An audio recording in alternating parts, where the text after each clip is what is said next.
Universal love is really the way of the sage kings. It is what gives peace to the rulers and sustenance to the people. When there is universal love in the world, it will be orderly, and when there is mutual hate in the world it will be disorderly. A three-pronged test for any belief. Can it be verified by the sights and senses of common people? How is it to be applied? Will it benefit the greatest number? Suppose we try to locate the cause of disorder. We shall find it lies in the want of mutual love. When universal love is adopted as the standard, then such are the consequent benefits.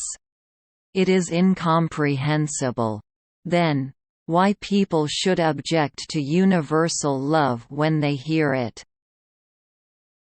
Enthusiasm is to be shown only to the virtuous, and plans for the country are only to be shared with the learned.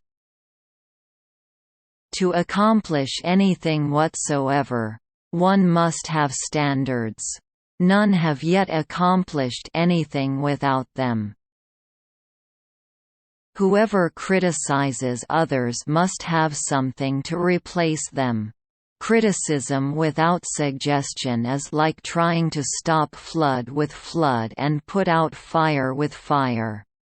It will surely be without worth.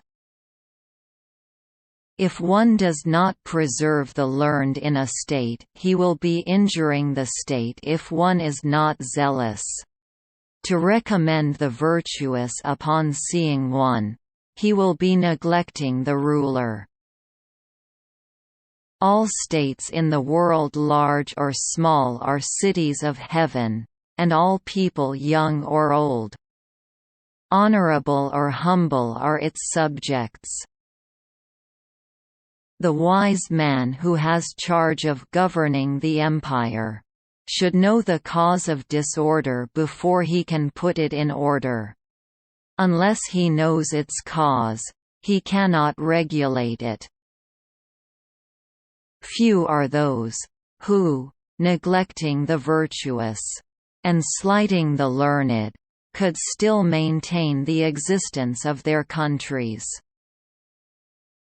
If the gentleman desires to be a gracious ruler, a loyal minister, an affectionate father, a filial son, a courteous elder brother, and a respectful younger brother, universal love must be practiced. It is the way of the sage kings and the great blessing of the people. All the gentlemen of the world know that they should condemn these things, calling them unrighteous. But when it comes to the great unrighteousness of attacking states, they do not know that they should condemn it. On the contrary, they applaud it, calling it righteous. All the calamities, strifes, complaints, and hatred in the world have arisen out of want of mutual love. Therefore the benevolent disapproved of this want. Now that we have found out the consequences of universal love to be the major benefits of the world, and the consequences of partiality to be the major calamities in the world, this is the reason why Mozi said partiality is wrong and universality is right. If everyone in the world will love universally, states not attacking one another, houses not disturbing one another, thieves and robbers becoming extinct, emperor and ministers, fathers and sons, all being affectionate and filial, if all this comes to pass, the world will be orderly. When we try to develop and procure benefits for the world with universal love as our standard, Then attentive ears and keen eyes will respond in service to one another. Then limbs will be strengthened to work for one another, and those who know the Tao will untiringly instruct others. If we should classify one by one all those who hate others and injure others, should we find them to be universal in love or partial? Of course, we should say they are partial. Now, since partiality against one another is the cause of the major calamities in the empire, then partiality is wrong. What is the purpose of houses? It is to protect us from the wind and cold of winter, the heat and rain of summer, and to keep out robbers and thieves. Once these ends have been secured, that is all. Whatever does not contribute to these ends should be eliminated.